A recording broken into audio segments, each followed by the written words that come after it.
and welcome to another City Update. I'm Deborah Sedillo Dugan. We're in the midst of winter right here in Phoenix, and that means cooler days and nights. Even though we live in the desert, fireplaces are still used quite often. Here's what you need to know about no-burn days. Joining me today is Joe Gibbs. He's with the city's environmental programs, and Bob Huhn from the Maricopa County Air Quality Department. Gentlemen, it's great seeing you both. You too. Thank you. Got the band back together to talk about this really important topic. The Joe and Bob show. That's right, the Joe and I learned so much. The Bob and Joe show. There you go. I learned so much from you. So let's start with you, Bob, about this new campaign you've kicked off this season. Right. In the past, we've just asked folks not to burn on no-burn days, and that's still going to be part of the campaign this year. But this year, we're offering something different, along with Arizona Department of Environmental Quality. We're asking folks to burn cleaner, burn better, and what we're doing is giving alternatives so folks can burn cleaner, burn better, like using a gas fireplace, electric fireplace, or EPA-approved pellets. Just trying to improve the health and also keep the emissions down is our main goal.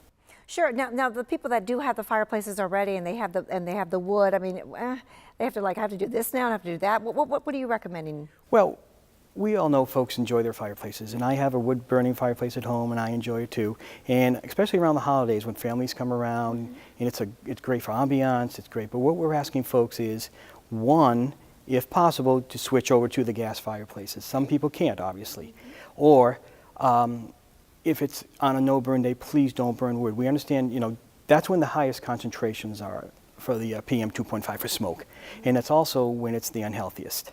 Now, we understand during the days, yes, there's a cumulative effect, again, but on no-burn days, that's the key for us. Okay, so we're asking for some alternatives from the fire. So let's talk about some of the environmental impacts on this too, Joe. That nasty stuff that gets in the air, it's not really healthy for some folks. It isn't, Deborah. We're asking people to not burn on no-burn days because it is a health concern. And if you're burning, perhaps the person across the street, if they have kids, elderly, they may suffer from asthma as a result of your wood smoke. So we're helping the county. We partner every year with the county and Arizona Department of Environmental Quality to get the word out that, during the holidays especially, in the winter season, if you're going to burn wood, you have to think about whether it's a no-burn day or not. So these are health issues: asthma, emphysema, COPD, all those things affect people, and it can be life-threatening with hospitalizations involved. So it's very serious. So let's talk about the partnership you do have with the county and working back and forth on notifying people about the no-burn days. How does that work out? Well, with the city in partnership, historically, we've gone into the after-school programs that the city sponsors. And so we teach kids, so they go back to their parents to tell them about no-burn days. Right-of-way permits to help the county place mobile signs in our right-of-ways, as well as to our employees. We send out a message on our intranet, and inserts with the water bill, as well as doing these interviews every year. Yeah, absolutely. So you're getting the word out, but ADQ is what the folks who are actually putting out the word, or Maricopa County, saying, hey, these are no-burn days because of the level of. Well, it's a combination, because ADQ, Arizona Department of Environmental Quality, their forecasters, their meteorologists call high pollution advisories for PM 2.5 for smoke. When they do that, the county has to call a no-burn day. And people forget, we only had 3 no-burn days last year. That's not very many. No, that's not very many. And that's why the burn cleaner, burn better aspect of the campaign is just as important, because those other days we want to think of healthier alternatives. To, going back to, and I reiterated several times, the gas fireplaces and so on. And especially living in the desert and the beautiful weather we do have pretty much year-round. I mean, it does get cool here. Like you said, the people want the ambience and the fireplace on.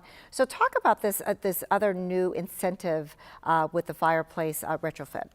The fireplace retrofit program is a pilot program that Maricopa County has just begun, and we've already received a huge response. Going back to offering alternatives, we felt that we should be able to make alternatives available to the residents. Now, with this pilot program, it's only in certain boundaries. It's City of Phoenix boundaries for the most part, from Baseline to Northern and 16th Street to 59th Avenue.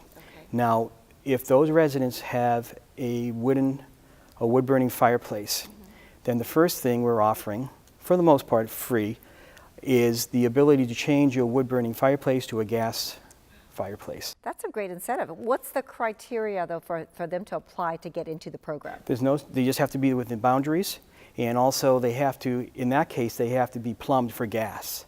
Because if they're not plumbed for gas, another alternative is a air pollution reduction device that we could put in. It's kind of like a catalytic converter, something like you might have in your car, and it doesn't eliminate all the emissions like a gas fireplace would. And depending on the fireplace, depending on the home, it could eliminate up to about 70% of the emissions of smoke. However, that means that you still couldn't use it for no burn days. Right. So, and again, it's in the same boundaries. Now, originally we were budgeted for 200 homes.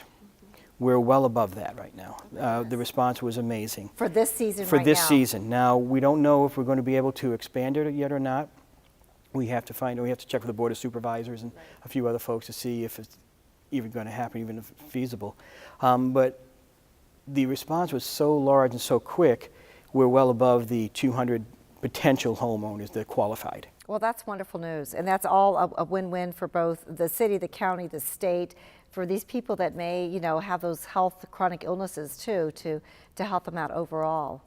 So very, very good, gentlemen. I really, really appreciate you spending a few minutes with us today and talking about this very, very important campaign, and love to hear the relationship between the two of you, or the two of us, I should say, to make sure our air is nice and clean and people stay warm as well during the holidays. But a great campaign and great incentives. Thanks again. Thank you again. Thanks, Deborah. Remember, on no burn days, please don't burn wood. Use a gas or electric fireplace instead. For more information, you can go to cleanairmakemore.com, or for the no burn days, if you need that information, you can call 602-506-6400.